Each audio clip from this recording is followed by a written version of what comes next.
"Panas, panas! Abang, tolong, panas!"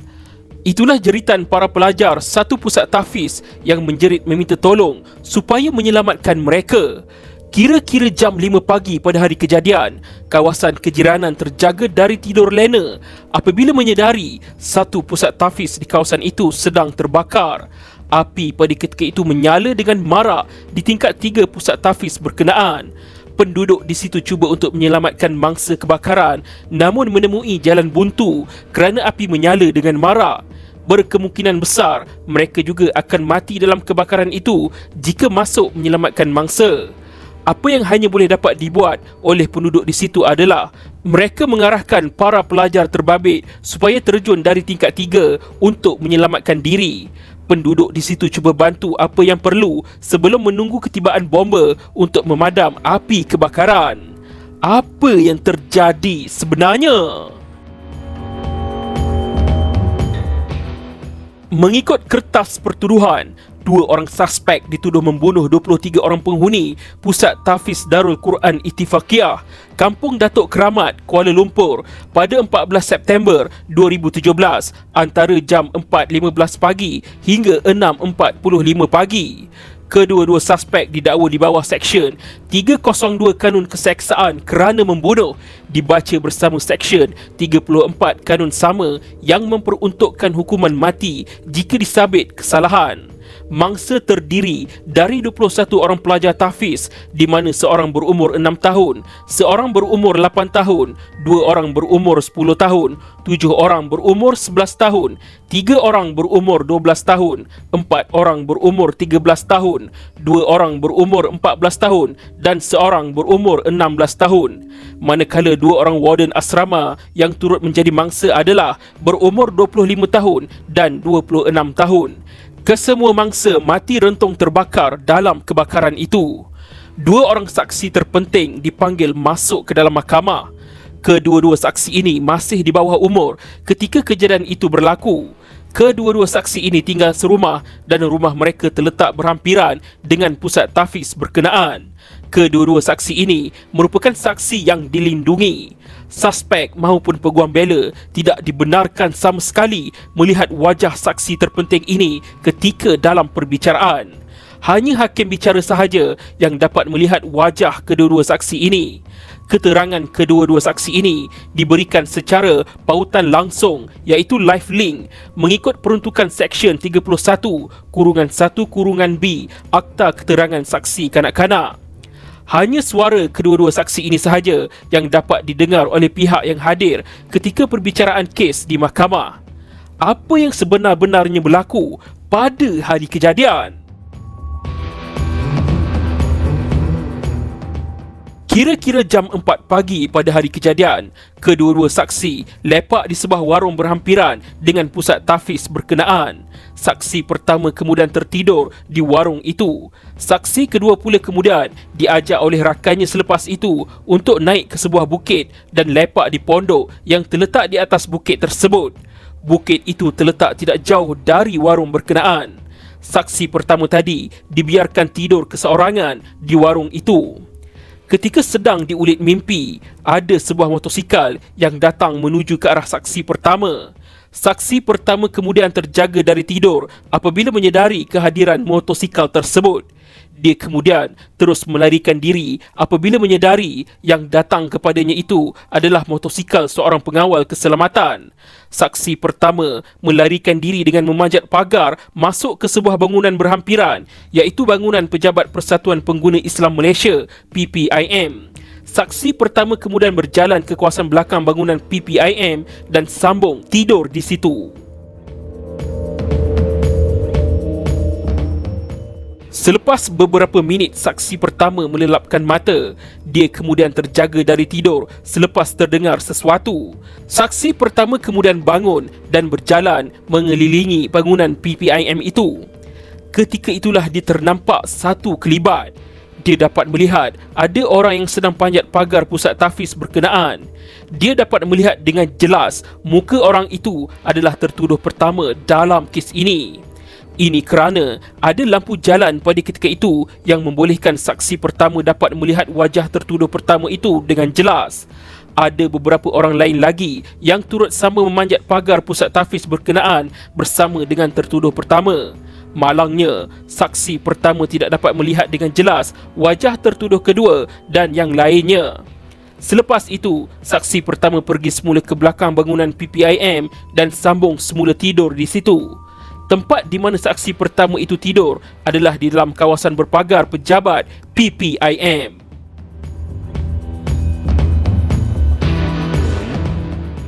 Saksi kedua yang pergi melepak di atas bukit tadi kemudian turun semula ke warung berkenaan. Dia pergi ke bukit itu tidak lama, hanya seketika sahaja. Ketika duduk di warung itu, saksi kedua juga melihat perkara sama yang dilihat oleh saksi pertama. Saksi kedua juga dapat melihat ada orang sedang memanjat pagar pusat tahfiz tersebut. Saksi kedua juga sama dengan saksi pertama apabila dia juga turut dapat melihat dengan jelas muka tertuduh pertama dalam kes ini. Selepas itu, saksi kedua melelapkan mata di warung itu.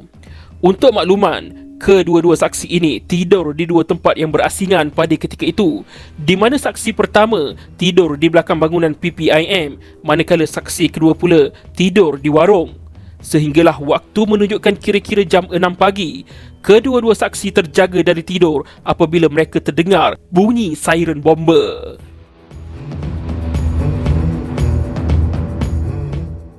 Menurut keterangan kedua-dua saksi, kira-kira 1 jam sebelum mereka melihat tertuduh dan beberapa orang lain lagi memanjat pagar masuk ke pusat tahfiz berkenaan, kedua-dua saksi melepak bersama di warung berdekatan.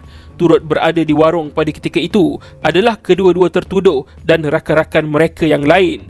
Kedua-dua saksi itu sudah berada di warung berkenaan dari jam 8 malam sehingga warung tersebut tutup, iaitu pada jam 11 malam. Mereka kemudian sambung lepak di warung tersebut sehingga awal pagi menghampiri subuh.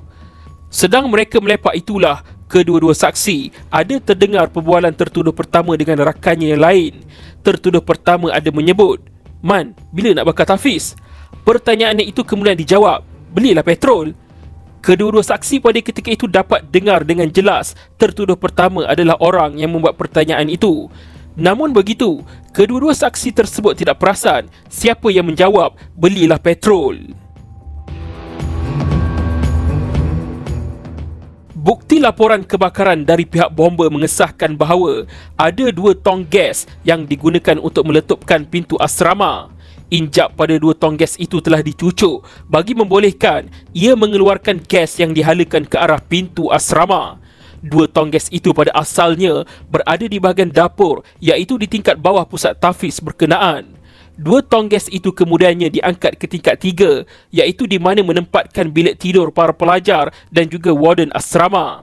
Setelah 2 tong gas itu diletakkan di hadapan pintu asrama, api kemudian dinyalakan menggunakan pemetik api. Disebabkan perkara itu, maka terjadilah satu letupan dan pintu asrama hilang dijilat api yang marak. Menurut laporan dari Makmal Penyiasatan Bomba mengesahkan bahawa terdapat kesan cecair petrol pada bahan bukti. Kesan petrol itu ditemui pada sisa kebakaran dan juga simen dinding pusat tahfiz berkenaan. Bukti ini dikuatkan lagi apabila 4 ekor anjing K9 berjaya mengesan kesan petrol pada pintu masuk asrama pusat tahfiz itu. Kes ini menunjukkan tertuduh ada niat membunuh berdasarkan cara tertuduh menyusun atur 2 tong gas tersebut dan disertakan dengan petrol. Seksyen 300-D Kanun Keseksaan diguna pakai, iaitu sangat berbahaya sehingga kemungkinan besar boleh menyebabkan kematian. Disebabkan 2 tong gas yang dibakar itu diletakkan di pintu masuk asrama, ini membuatkan kesemua mangsa terkurung dan terperangkap di dalam bilik asrama ketika kebakaran berlaku. Ini menyebabkan kesemua mangsa mempunyai peluang yang sangat tipis untuk menyelamatkan diri. Laporan bedah siasat yang dikeluarkan oleh doktor pakar forensik menyatakan bahawa keadaan 23 jasad mangsa hampir kesemuanya tidak dapat dicam disebabkan rentung hangus terbakar. Kes ini juga membuktikan bahawa ada lebih dari seorang suspek yang terlibat, di mana 2 tong gas itu dibawa naik dari tingkat bawah ke tingkat 3 pusat tahfiz tersebut. Mana mungkin tertuduh boleh mengangkat 2 tong gas yang berisi secara berseorangan pada ketika itu? Rakaman kamera litar tertutup CCTV yang diambil dari beberapa tempat dapat merakam aktiviti tertuduh bersama rakan-rakannya yang lain pada malam kejadian, iaitu sebelum pusat tahfiz itu terbakar. Pada jam 2.25 pagi, tertuduh bersama rakan-rakannya keluar melepak menghisap ganja di warung berhampiran. Pada jam 2.28 pagi, tertuduh pertama singgah di stesen minyak Petron berdekatan. Pada jam 2.57 pagi, tertuduh dan rakan-rakannya selesai menghisap ganja. Pada jam 2.58 pagi hingga 4.13 pagi, tertuduh bersama rakan-rakannya pergi ke pusat hiburan untuk bermain snooker. Tertuduh kemudian mengatakan mereka keluar dari pusat hiburan itu sekitar jam 4.15 pagi dan pergi semula ke warung tersebut untuk menghisap ganja kali kedua. Kenyataan tertuduh untuk pergi menghisap ganja kali kedua adalah alasan semata-mata. Tertuduh sebenarnya sudah merancang awal untuk membakar pusat tahfiz berkenaan. Pada ketika inilah, 4 orang menaiki 2 buah motosikal mula bergerak ke pusat tahfiz itu.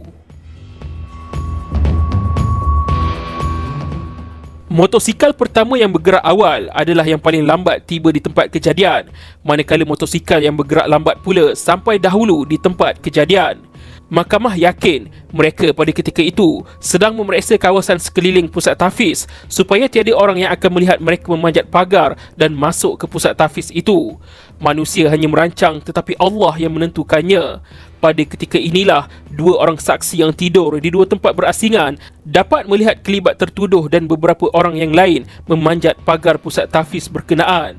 Seperti diberitahu sebelum ini, kedua-dua saksi dapat melihat dengan jelas wajah tertuduh pertama, namun wajah beberapa orang yang lain tidak jelas kelihatan. Keterangan inilah yang diguna pakai mahkamah untuk mensabitkan tertuduh pertama bersalah kerana membunuh. Ibu tertuduh pertama juga ada dipanggil sebagai saksi di mahkamah. Ibu tertuduh pertama memberitahu mahkamah bahawa anaknya pulang ke rumah pada jam 5 pagi pada hari itu. Berkemungkinan besar tertuduh pertama sudah selesai membakar pusat tahfiz pada ketika itu sebelum pulang ke rumah. Pada 17 Ogos 2020, Hakim Mahkamah Tinggi mendapati tertuduh pertama bersalah dalam kes ini. Disebabkan wajah tertuduh kedua tidak jelas kelihatan oleh saksi ketika memanjat pagar pusat tahfiz itu, sabitan ke atasnya adalah tidak selamat. Ini bermaksud tertuduh kedua didapati tidak bersalah. Pada 28 Januari 2020, Hakim Mahkamah Tinggi melepaskan dan membebaskan tertuduh kedua.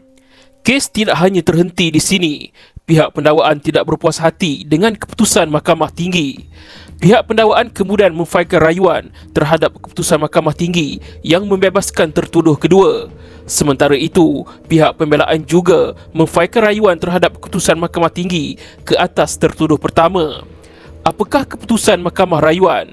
Adakah tertuduh kedua kekal tidak bersalah atau dapat disabit kesalahan di peringkat rayuan? Adakah tertuduh pertama kekal bersalah atau terlepas di peringkat rayuan?